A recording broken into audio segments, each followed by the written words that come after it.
ప్రియమైన దేవుని యొక్క బిడ్డలారా, ప్రియమైన సహోదరి సహోదరులారా, యేసుక్రీస్తు నామములో మీకు కూడా వందనాలు చెల్లిస్తున్నాను. మరి చిన్న ప్రార్థన ద్వారా మరి యొక్క వాక్యంలో మనం ముందుకు సాగిపోవటానికి ఆయన సహాయం మనం అడుగుదాం. ప్రియమైన యేసయ్య, మీకు వందనాలు ప్రభా, మీకు స్తుతులు స్తోత్రం చెల్లిస్తున్నాం ప్రభా. మీకు వాక్యమును ప్రభా, మరి కొంత వాక్యాన్ని కొద్ది వాక్యాన్ని మీ యొక్క సన్నిధిలో చెప్పుకోవటానికి మరి అనేక మంది బిడ్డలు ఈ వాక్యాన్ని గ్రహించుకొని వాక్యం అనుసారంగా బిడ్డలు బలపరచబడటానికి, మీలో నాటబడి స్థిరపరచబడటానికి మీ కృపను దయచేసి సహాయం చేయండి. కొద్ది మాటలు ఆయన ప్రభ మీ వెనుకల్లో మమ్మల్ని దీవించి జ్ఞాపకం చేసుకుని ఆశీర్వదించమని, వాక్యంలోని యొక్క జీవాన్ని శక్తిని మీరు మాకు దయచేయమని, మీ పరిశుద్ధాత్మ ద్వారాగా మమ్మల్ని బలపరిచి ఆయన ప్రభ నిత్యము మిమ్మల్ని ప్రభ మీ యొక్క వాక్యంలో మీరు చేసిన కార్యములన్నిటిని బట్టి మీకు మేము ఎల్లప్పుడూ కృతజ్ఞతాస్తుతులు స్తోత్రం చెల్లిస్తూ మిమ్మల్ని మహింపరిచే బిడ్డలుగా ఈ లోకంలో మిమ్మల్ని గణపరిచే వారిని ఉండినట్లుగా సహాయం చేయమని, ఈ కొద్ది సమయంలో మీరు మా విన్నపమును ఆలకించి దీవించమని, ఎంతమంది బిడ్డలైతే ఈ యొక్క వీడియోని ప్రభ మరి వీక్షిస్తున్నారు, వింటున్నారు, ఆలకిస్తున్నారు, వాటి బిడ్డల యొక్క హృదయాల్లో, వాళ్ళ కుటుంబాల్లో, వాళ్ళ యొక్క మరి నేను ప్రభా సొంత విషయాల్లో కూడా మీరు సహాయం చేసి వాళ్ళకి అనేకమైన మేళ్ళు మీరు జరిగింపచేసి ప్రభా మీ అందు గొప్ప విశ్వాసాన్ని పట్టుదలను బిడ్డలకు అనుగ్రహింపచేసి నూతనంగా ప్రభా వాళ్ళు రక్షించబడటానికి ప్రభా రక్షణలోకి నడిపించబడటానికి కావలసిన జ్ఞానాన్ని ప్రభా కావలసిన తెలివితేటలను బిడ్డలకు దయచేయండి. ఈ లోకంలో బిడ్డలు ప్రత్యేకపడిన వారుగా ఉండటానికి సహాయం చేయండి ప్రభా. ఆయన మీకు వందనాలు స్తోత్రాలు చెల్లిస్తున్నాం. మీ పరిశుద్ధ వాక్యం ఆ బిడ్డలను ఆకర్షించినట్లుగా వాళ్ళ హృదయంలో మాట్లాడినట్లుగా సహాయం చేసి ఈ యొక్క వాక్యం ద్వారాగా మాలో ఉన్న ఈ యొక్క హృదయంలో ప్రభు నీ వాక్యం ద్వారాగా మమ్మల్ని నింపి దీవించి మహింపొందుకోమని, మా ప్రతి అవసరత అక్కర్లన్నిటి కూడా తీర్చి నీ యొక్క రాజ్యమును మమ్మల్ని జ్ఞాపకం చేసుకోమని, ఈ వాక్యం ద్వారాగా మమ్మల్ని బలపరిచి మమ్మల్ని ఆశీర్వదించి మహింపొందుకోమని, ఈ చిన్న ప్రార్థన మీకు మహిమకరంగా ఉండనట్లుగా బిడ్డలు ఆలకిస్తున్న బిడ్డలకు ఆశ్రదకరముగా దీవెనకరముగా మేలుకరంగా ఉన్నట్లు సహాయం చేయమని యేసు నామములో ప్రార్థిస్తున్నాం తండ్రి, ఆమేన్. ప్రియమైన వారులారా, దేవుని బిడ్డలారా, మరి మనం ఏ యొక్క దినాల్లో మనం ఉంటున్నామో మీకు బాగా తెలుసు. మరి శ్రమ దినాల్లో ఉంటున్నాం. ఆ యొక్క శ్రమ దినాల్లో మరి మందిరంలో ఏర్పాటు చేస్తున్న ఆ యొక్క సమయాల్లో మనం పాల్గొంటూ మరి మన సమస్యలన్నిటిని కూడా దేవుని సన్నిధిలో మనం పెట్టుకుంటున్నాము. మరి ఆయన ఆలకిస్తున్నాడని, ఆయన మన మనవలన్నింటిని కూడా అంగీకరిస్తున్నాడని మరి హృదయపూర్వకంగా మరి ఆయన సన్నిధికి వెళ్ళి మనం ప్రార్థన చేసి మరి ఆయనకి చెప్పుకుంటున్నాం. కాబట్టి సమస్యలను ఉండుట బట్టే కాకుండా మనము మన గృహాల్లో ప్రార్థన చేయటానికి సమయం ఉన్నప్పుడు కూడా ఆ యొక్క సమయాన్ని దేవునికి కేటాయించడం అనేది సాతానుడికి ఇష్టం లేదు. కాబట్టి ఏదో ఒక పని పూనుకునేటట్లుగా ఆలోచన కలిగించి నీ ప్రార్థన సమయం అంతటిని కూడా అది పాడు చేస్తుంది. కాబట్టి దేవుడు మనకి ఏర్పాటు ఏ రీతిగా చేశాడంటే, మరి మందిరాల్లో దేవుని యొక్క సన్నిధాల్లో ఆయన యొక్క ఆలయాల్లో మనం వెళ్ళి ప్రార్థన చేయటం అనేది మరి దైవజనుడు దైవ సేవకుడు మన కొరకు దేవుని యొక్క ఏర్పాటు చొప్పున అక్కడ నియమించబడి ఉన్నాడు. కాబట్టి ఆయన వాక్యం మరి వినటానికి మనం వెళ్ళి ఆలకించి మరి వాక్యం అంతా నింపుకొని ఆ దినం దేవుడు వాళ్ళ ద్వారాగా మనకి ఉపదేశించిన యొక్క సందేశాన్ని మన హృదయాల్లో నింపుకోవటమే కాకుండా మనం వాటి అన్నింటిని కూడా మళ్ళీ ఇంటికి వచ్చి దాన్ని ధ్యానించడానికి అక్కడ మన హడావుడిగా వెంటనే ఇంటికి వచ్చి మళ్ళీ అది ధ్యానించి మళ్ళీ ఆ రెఫరెన్స్లన్నింటిని చూసుకొని చదువుకున్నప్పుడు మనకి ఎంతో బలాన్ని ఇస్తుంది, శక్తిని ఇస్తుంది, మంచి ఆరోగ్యాన్ని ఇస్తుంది, ఎంతో సంతోషాన్ని ఇస్తుంది, ఎంతో ఆనందాన్ని ఇస్తుంది, ఎంతో సమాధానకరంగా మనం ఇక హృదయాలు దేవుని యొక్క వాక్యం ద్వారా మనం నింపబడతా ఉంటాం. కాబట్టి కొద్ది సమయం ఒక గంట సమయం దేవుని యొక్క సన్నిధిలో మనం గడిపినట్లయితే మనకి ఎంతో ఉల్లాసంగా ఎంతో సంతోషకరంగా మన మనసు అంతా నెమ్మదితోనూ శాంతితో నింపబడుతూ ఉంటుంది. కాబట్టి రేపటి దినం మీ అందరికీ బాగా తెలుసు అనుకుంటున్నాను. రేపటి ఏంటండి మరి అంటే రేపు మట్టల ఆదివారం మీకు అందరికీ బాగా తెలుసు కదా. కాబట్టి మరి యేసు ప్రభువుని ఘనపరచడానికి, ఆయన కీర్తించడానికి, ఆయన మహింపరచడానికి, ఆయన సంతోషపరచడానికి, ఆయన ఆనందింపజేయడానికి మరి ఈ యొక్క మట్టల ఆదివారాన్ని ఏ రీతిగా చేశారో వాక్యం ద్వారాగా మనం మాట్లాడుకుందాం. ఏంటి వాక్యం అంటే మత్తయి సువార్త 21వ అధ్యాయము మొదటి నుంచి మనం కొన్ని వచనాలు మనం ధ్యానించినట్లయితే దానిలో ఏముందో మనం చూద్దాం. మీరు కూడా చూడండి. మత్తయి సువార్త 21వ అధ్యాయం మొదటి నుండి కొన్ని వచనాలు మనం చదువుదాం. తరువాత యెరూషలేమునకు సమీపించి ఒలీవ చెట్ల కొండ దగ్గర ఉన్న బెత్సయిదా వచ్చినప్పుడు వచ్చినప్పుడు అక్కడ ఏం జరిగింది? మరి యేసు తన శిష్యుల్లో ఇద్దరిని చూచి, కట్టబడి ఉన్న మీ ఎదుట ఉన్న గ్రామానికి మీరు వెళ్ళండి. వెళ్ళగానే కట్టబడి ఉన్న ఒక గాడిదయు దానితో ఉన్న ఒక గాడిద పిల్లయు మీకు కనబడును. వాటిని విప్పి నా యొద్దకు తోలుకొని రండి. ఎవడైనా మీతో ఏమైనాను అని ఎడల అవి ప్రభువుకి కావాల్సినదని చెప్పవలను అని చెప్పాడు. వెంటనే అతడు వాటిని తోలి పెట్టినని చెప్పేవారిని పంపాడు. ప్రవక్తల వలన చెప్పబడినది నెరవేరినట్లు ఇది జరిగిన. అదేమనగా, ఇదిగో నీ రాజు సాత్వికుడై గాడిదను భారవాహక పశువు పిల్ల అయిన చిన్న గాడిదను ఎక్కి నీ యొద్దకు వచ్చుచున్నాడని సియోను కుమారితో చెప్పుడి అనున్నది. శిష్యులు వెళ్ళి యేసు తనకు ఆజ్ఞాపించిన ప్రకారము చేసి ఆ గాడిదను దాని పిల్లను తోలుకొని వచ్చి వాటి మీద తమ బట్టలు వేయగా ఆయన బట్టల మీద కూర్చున్నాను. జన సమూహంలోనూ అనేకులు తమ బట్టలు దారి పొడుగున పరిచరి, కొందరు చెట్లు కొమ్మలు నరికి దారి పొడుగున పరిచరి. జన సమూహంలో ఆయనకు ముందుగా వెళుచుండిన వారు వెనక వచ్చుతున్న వారు ఆయన ఏమన్నారట? దావీదు కుమారునికి జయము, ప్రభువు పెరట వచ్చేవాడు స్తుతింపబడును గాక. సర్వోన్నతమైన స్థలములో ఆయనకి జయము అని కేకలు వేస్తున్నారు. యేసుప్రభు చెప్పాడు, ఇద్దరు శిష్యులు ఉన్నారు కదా యేసుప్రభుకి. ఇద్దరు శిష్యులను పిలిచి ఏమన్నాడంటే, మీరు గ్రామంలోనికి వెళ్ళండి. అక్కడ ఒక గాడితో పాటు ఒక చిన్న గాడిద పిల్ల కూడా ఉంటుంది. మీరు ఇప్పుకొని తీసుకోండి నా దగ్గరికి అన్నప్పుడు దేవుడు చెప్తున్నాడు అనుకుంటున్నారు. కానీ మరి అక్కడికి వెళ్ళి ఆ గ్రామంలోకి వెళ్ళి ఆ యొక్క యజమానికి తెలియకుండా ఆ గాడిద పిల్లని తీసుకొస్తే వాళ్ళు ఏమంటారు ఏంటో అని వాళ్ళు ఆలోచిస్తూ ఉన్నారు. అయితే ఆయన చెప్తున్నది ఎవరు అనేది గ్రహించుకుంటే దేవుడు ఆయన కాబట్టి, యేసుప్రభు దేవుడు కాబట్టి ఆయన శక్తి ముందు ఏ శక్తి కూడా నిలవనేదు, ఏ ఆయుధము వర్ధిల్లదని దేవుని యొక్క వాక్యం మనం చూస్తున్నాం. కాబట్టి ఎప్పుడైతే వెళ్ళి ఇప్పుతున్నారు, యజమాని అక్కడ ఆ ఇంటి యజమాని చూస్తున్నాడు కానీ ఏం మాట్లాడలేదు. కానీ ఆడు చెప్పారు, ఇది ప్రభువుకి కావాలి, మేము తీసుకెళ్తున్నాం అని చెప్పేసి తీసుకొచ్చారు.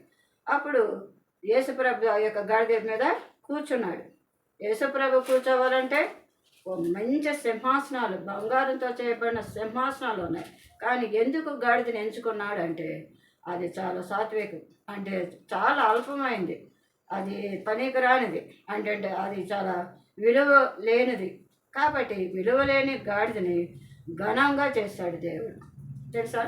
విలువ లేని గాడిదని కూడా దేవుడు దాన్ని ఘనపరిచాడు. ఎందుకంటే యేసు ప్రభు ఆ గాడిద పిల్ల మీద కూర్చొని ఉండటం వలన గాడిదకి ఏమొచ్చిందంట? ఘనత వచ్చింది. గాడిదకి ఘనత వచ్చేసింది.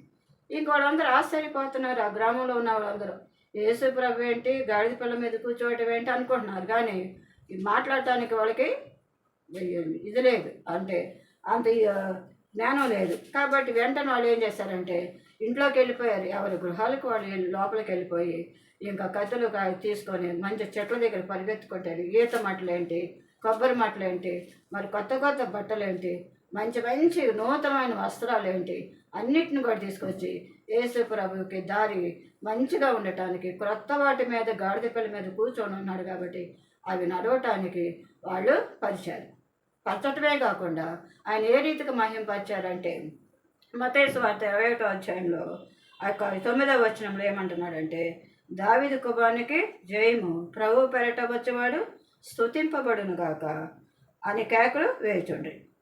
కాబట్టి సర్వోన్నతమైన స్థలంలో దేవునికి మహిమ, గొప్ప సమాధానం.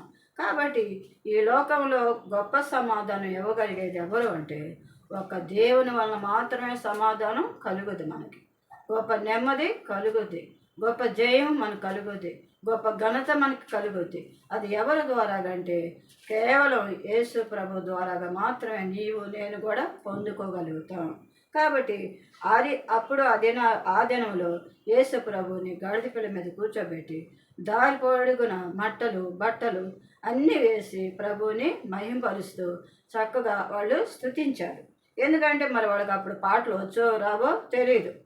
అయితే వాళ్ళకు వచ్చిన జ్ఞానం చొప్పున వాళ్ళు ఏం చెప్పగలిగారంటే, దావీదు కుమారునికి జయము, ప్రభు పేట వచ్చేవాడు స్తుతింపబడును కాక అని, సర్వోన్నతమైన స్థలములలో జయము అని కేకలేస్తున్నారు. ముందున్న వాళ్ళు, మధ్యలో ఉన్నవాళ్ళు, అనుకున్న వాళ్ళు అందరూ కూడా దేవుని కనపరుస్తున్నారు.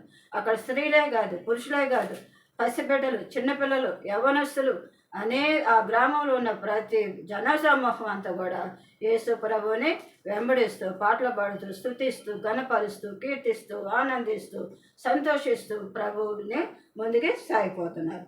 అయితే అక్కడ ఏం జరిగింది అంటే, 10వ వచనంలో మనం చూస్తున్నట్లయితే, మత్తయి 21:10లో మనం చూస్తున్నట్లయితే, ఆయన యెరూషలేములోనికి వచ్చినప్పుడు పట్టణమంతా ఈయన ఎవరా అని కలవరపడ్డారంట వాళ్ళ హృదయాలు.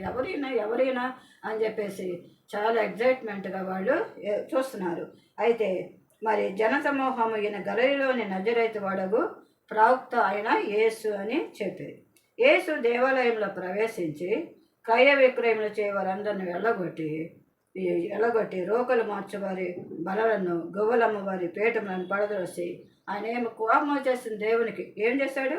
నా మందిరము ప్రార్థన మందిరము అనబడును అని వ్రాయబడి ఉన్నది. అయితే మీరు దాన్ని దొంగల గుహగా చేశారు. గుడ్డివారు, కుంటివారు, మోగవారు, చెమిటివారు, నత్తెవారు, కాలు చేతులు ఊచకాలు చేతులు గలవాళ్ళు, అనారోగ్యంతో అస్వస్థగా ఉన్న వాళ్ళందరూ కూడా యేసు ప్రభు దగ్గరికి వచ్చినప్పుడు ఆయన వాళ్ళని చూసి కనికరపడి వాళ్ళని స్వస్థపరిచాడు. అయితే మరి కాగా ప్రధాన యాజకులను, శాస్త్రులను మరి ఆయన చేసిన వింతలు అంటున్నారు. వాళ్ళు వింతలు ఎట్లా అవుతాయి? అద్భుతాలు అవుతాయి, ఆశ్చర్యకార్యాలు అవుతాయి. ఒక అద్భుతం ఏంటి? ఒక దేవుని ద్వారా ఇంతమంది స్వస్థత పొంది ఇంతమంది ఆరోగ్యవంతులైనప్పుడు వాళ్ళు ఎంత సంతోషించాలి శాస్త్ర పరిచయులు. అయితే అదొక వింత అంటున్నారు. ఆ వింతలను చూచి వాళ్ళు ఏమంటున్నారంట, దావీదు కుమారునికి జయము అని దేవాలయంలో కేకలు వేచుని చిన్నపిల్లలను చూచి కోపంతో మండిపడి, వీరు చెప్పుచున్నది వినుచున్నావా అని ఆయన అడిగిరి. అందుకు యేసు ప్రభు ఏమంటున్నాడు? వినుచున్నాను. బాలుల యొక్కయు చంటి పిల్లల యొక్కయు నోట స్తోత్రము సిద్ధింపచేస్తుంది అనే మాట మీరెన్నడూ చదవలేదా అని వారితో చెప్పి వారిని విడిచి పట్టణంలోంచి బయలుదేరి బెతనియాకి వెళ్ళి అక్కడ బస చేశారు. ఏంటయ్యా పెద్దవాళ్ళు అనుకుంటే చిన్నపిల్లలు కూడా ఇట్లాగా జయము జయము అంటున్నారు ఏంటి అన్నప్పుడు, దేవుడు చిన్నపిల్లలకు కూడా ఒక మంచి ప్రత్యేకమైన వాళ్ళ యొక్క సందేశం వాళ్ళకి పెద్దలకు వినిపించాడు. ఏమనంటే, బాలుర యొక్కయు చంటి పిల్లల యొక్కయు నోట స్తోత్రము ఉన్నది కదా, మరి వాళ్ళు కూడా స్తుతిస్తారు కదా.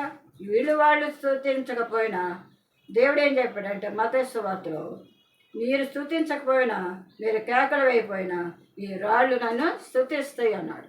కాబట్టి ఎవరు మాట వినకపోయినా ఆయన చెప్పినట్లుగా ఏవైతే ఆ దినాన కేకలు వేయబడతాయో, ఎవరైతే ఆ యొక్క శబ్దము, ఆ స్వరం చేస్తాయో దేవుడే వాటిని ఏర్పాటు చేస్తాడు. నువ్వు భయపడాల్సిన పని లేదు, బాధపడాల్సిన అవసరం అంతకంటే కూడా లేదు.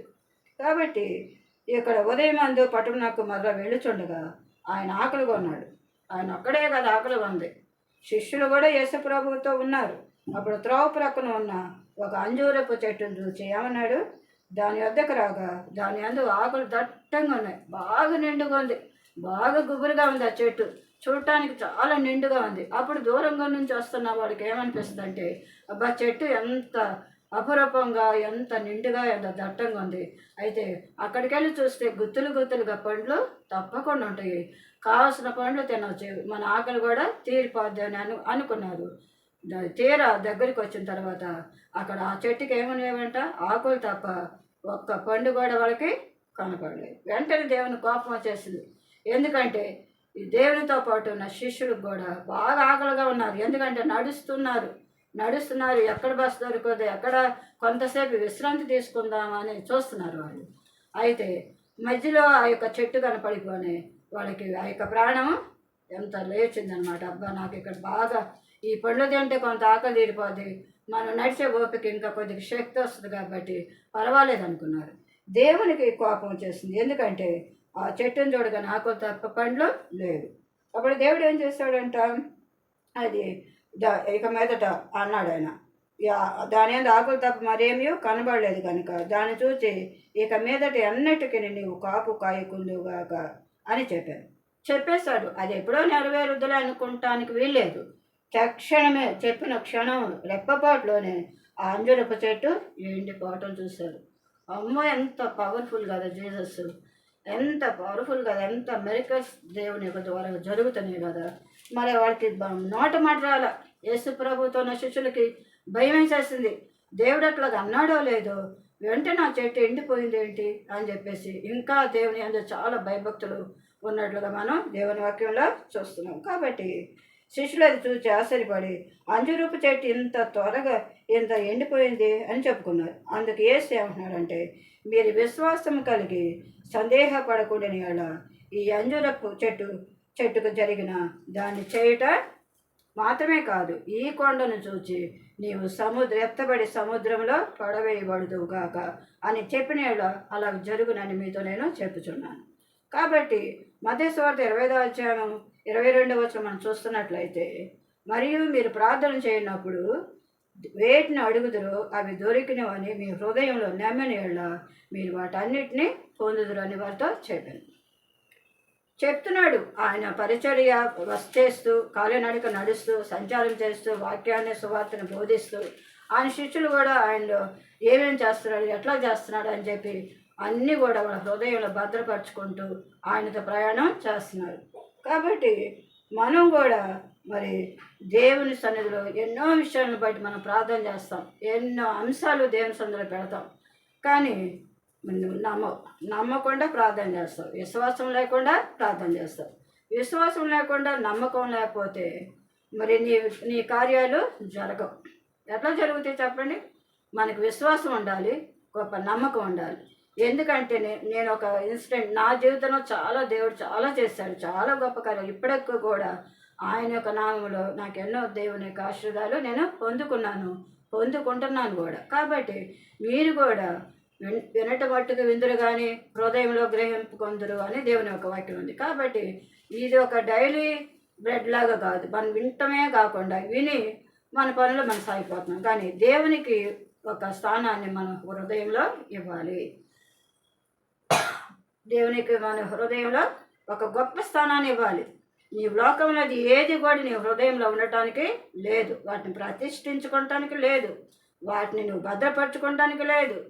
ఏది కూడా లోకంలో ఏది నీ హృదయంలో ఉండటానికి లేదు. ఎవరు ఉండాలి నీ హృదయంలో పీఠం వేసుకుని ఆ సింహాసనం మీద అధిష్టానం పొందాలంటే ఒక యేసు ప్రభువుకి దేవుడికి మాత్రమే నీ హృదయాన్ని ఇవ్వాలి. కాబట్టి నీ హృదయం ఆయన ఉన్నప్పుడు ఇంక వరాలతో నీకు పని లేదు, ఏ అద్భుతాలతో నీకు పని లేదు. ఆయన చూసుకుంటాడు నీ జీవితాన్ని, ఆయన నడిపిస్తాడు నీ మార్గాన్ని, ఆయన నిన్ను నెమ్మదిపరుస్తాడు. నీ జీవితంలో నువ్వు ఏవైతే కోల్పోయావో, వేటి నుంచి నువ్వు కృంగిపోయావో వాటన్నిటి విషయంలో దేవుడు నీకు ఆసరాగా అండగా నీకు సపోర్ట్గా ఆయన చెయ్యి నీకు ఇచ్చి నిన్ను లేవనెత్తుతాడు. మరి దేవునికి నీ హృదయంలో స్థానం ఇస్తున్నావా? దేవుని యొక్క మాటకి నువ్వు లోబడుతున్నావా? నీ ప్రార్థనలో నువ్వు చేస్తున్న ప్రార్థన నీకు నమ్మకంగా విశ్వాసంతో ప్రార్థన చేస్తున్నావా? అలాగ ప్రార్థన చేసినట్లయితే నీ కుటుంబంలో సమస్యలు ఎందుకు ఉంటున్నాయి అని మీరు ప్రశ్నించుకోండి. ఒకసారి మనం ప్రశ్నించుకుంటే, ఎవరైనా మా కొరకు ప్రార్థన చేయండి, మా ప్రార్థనలు అక్కడ ఇవ్వండి అని నువ్వు ఒక కాగితం మీద రాసి ఏ పాస్టర్కి నువ్వు ఇవ్వాల్సిన అవసరం లేదు. నీవు చేయలేవా ప్రార్థన? నీ ప్రార్థనకి జవాబు రాదా? నీ ప్రార్థనకు కార్యాలు జరగవా? నీ ప్రార్థనకి నీకు నమ్మకం లేదా, నీకు విశ్వాసం లేదా అని ఎవరైనా నేను ప్రశ్నిస్తే నీ జవాబు ఏమి చెప్తావు? నీ జవాబు ఏమి ఇస్తావు వాళ్ళకి? ఏంటమ్మా మమ్మల్ని చేయమంటున్నావు ప్రార్థన, నువ్వెందుకు చేసుకోవని నేను తిరిగి అనలేరుగా. కానీ వాళ్ళ హృదయాలు ఉంటాయి, వాళ్ళలో హృదయాలు అనుకుంటారు ఏంటి ప్రతి నెలలో వచ్చి ఈ అక్కర చెప్తుంది, ఈ అవసరం చెప్తుంది, కానీ ఒక్క దినం కూడా వచ్చి నా కుటుంబంలో ఎంత అద్భుతం జరిగింది, ఎంత ఆశ్చర్యం దేవుడు నా కుటుంబంలో జరిగించాడు, నా బిడ్డలకు నెమ్మది ఇచ్చాడు, నా బిడ్డలకు ఉద్యోగం ఇచ్చాడు, నా కుటుంబంలో ఒక బిడ్డలకు వివాహం జరిపించాడు, నా కుటుంబంలో ఒక ఇల్లు కట్టుకోగలిగాను, ఒక స్థలం కొనుక్కోగలిగాను, మేము ఎంతో నెమ్మది పొందుతాను అనేక సాక్షిని ఎందుకు ఇవ్వలేకపోతున్నావు అనేక ప్రశ్న దేవుడు నిన్ను వేస్తున్నాడు. ఒక కుటుంబం ఉంది, వాళ్ళు ఎన్నో చర్చలకు వెళ్ళారు, ఎన్ని చర్చలకు తిరిగారంటే విసుగు లేకుండా తిరిగారు. ఆమె పేరు కూడా ఒక చిన్నపిల్ల పేరు. అయితే పెద్దామ అయితే ఎన్ని చర్చలకు వెళ్ళినా ఏం చేసినా వాళ్ళ జీవితంలో ఏ సమస్య కూడా తీరలేదు. ఏంటంటే దేవుణ్ణి వెంబడించే వాళ్ళు దేనికి తిరుగుతున్నారంట? అద్భుతాల కొరకు తిరుగుతున్నారు, అవసరతల కొరకు తిరుగుతున్నారు, మరియు ఆడంబరాల కొరకు తిరుగుతున్నారు, గొప్ప కార్యాలు చూడటం కొరకు తిరుగుతున్నారు.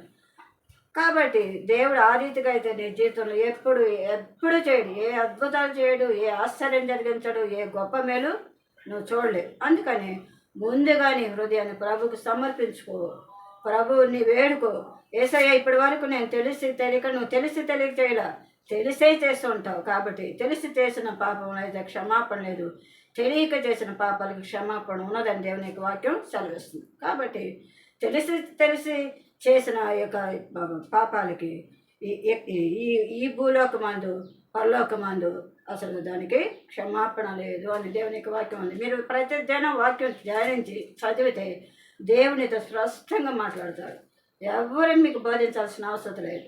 మీరు చక్కగా చదవండి, వాక్యం చదవండి, బాగా బలపడండి, ఆయన మార్గాలు అనుసరించండి, ఆయనకి ఏది ఇష్టమో అది మీరు చెయ్యండి. అప్పుడు నీకేది ఇష్టమో ఆయన నీకు చేస్తాడు. కాబట్టి యేసు ప్రభు చెప్పాడు, పోండి ఆ గ్రామంలోనికి వెళ్ళండి, అక్కడ గాడిద పిల్ల ఉంటుంది, తీసుకొని రండి అన్నప్పుడు వాళ్ళు అనుకున్నారు. కానీ దేవునితో ఏమి చెప్పలే. ఆయన యొక్క యజమాని ఏమని అనుకుంటాడేమో అని, అంటే వాళ్ళ హృదయంలో అనేక సందేహాన్ని ఆయనకు తెలుసు, ఆయన దేవుడు కాబట్టి.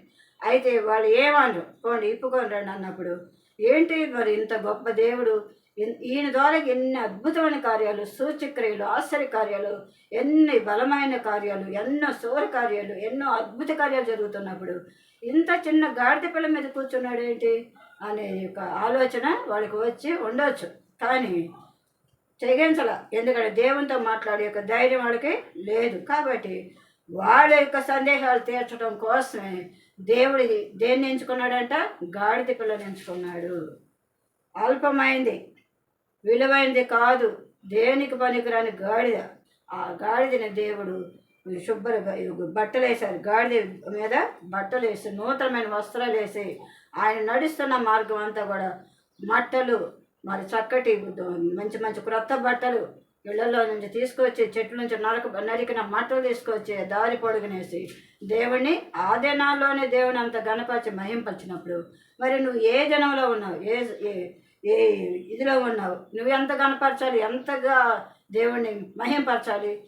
మరి చిన్నపిల్లల్ని యవ్వనస్తులను కూడా నువ్వు తయారు చేసి వాళ్ళకి మట్టలు నిండా, ఆ యొక్క మట్టలు ఈత మట్టలు నిండా చక్కటి మరి రంగురంగుల పూలు, మరియు లోకంలో ఉన్న అన్ని సువాసన ఎదజల్లే పుష్పాలన్నింటిని కూడా ఆ మట్టలకు పెట్టి దేవుని యొక్క ఆలయంలోకి వచ్చేంత వరకు కూడా చక్కటి పాటలు పిల్లలకి నేర్పించి దేవుని పాటలు పాడుతూ మందిరంలోకి మనం ప్రవేశించాలి.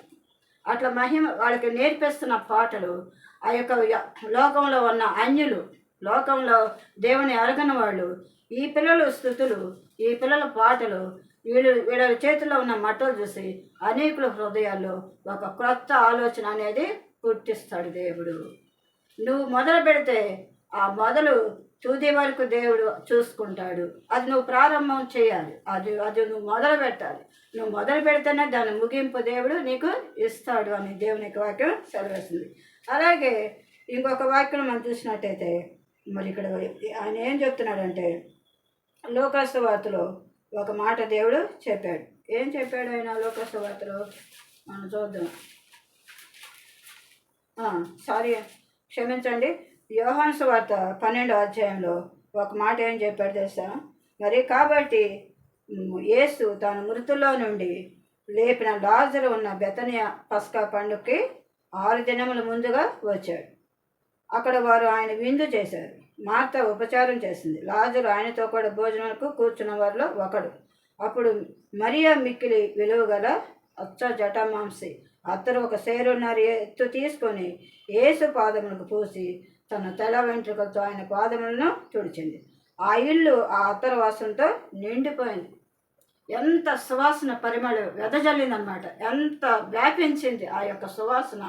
ఆ ఇల్లంతా గదంతా కూడా చాలా దట్టంగా పొగలతో చక్కగా ఆవరించింది. మంచి సువాసన పరిమళమైన అచ్చ జటామాంస అత్తరు అంటే ఆ దినాల్లో ఎంత విలువైంది, చాలా విలువైన ధనంతో కొన్న అత్తరు అనమాట. అట్లాంటి అత్తరు తీసుకొని అది పగలగొట్టి యేసు ప్రభు యొక్క పాదాలకి పూసి తన తెల్ల వెంట్రుకలతో తుడిచింది. ఎంత మంచి పని చేసింది కదా, ఎంతగా దేవుని కనపరిచింది కదా. తన జీవితంలో తను సంపాదించింది అంతా కూడా దేవుని కొరకు ఆమె వాడింది. కాబట్టి దేవుడు ఏమన్నాడు తెలుసా, బీదలు ఎల్లప్పుడూ మీతో కూడా ఉంటారు, నేను ఎల్లప్పుడూ మీతో ఉండనని చెప్పాడు.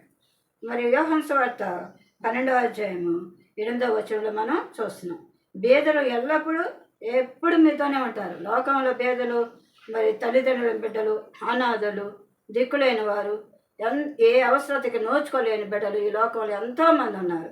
వాళ్ళు ఎప్పుడు లోకంలో ఉంటారు, కానీ నేను ఎప్పుడు మీతో ఉండను అని దేవుని యొక్క వాక్యం మనం చూస్తున్నాం.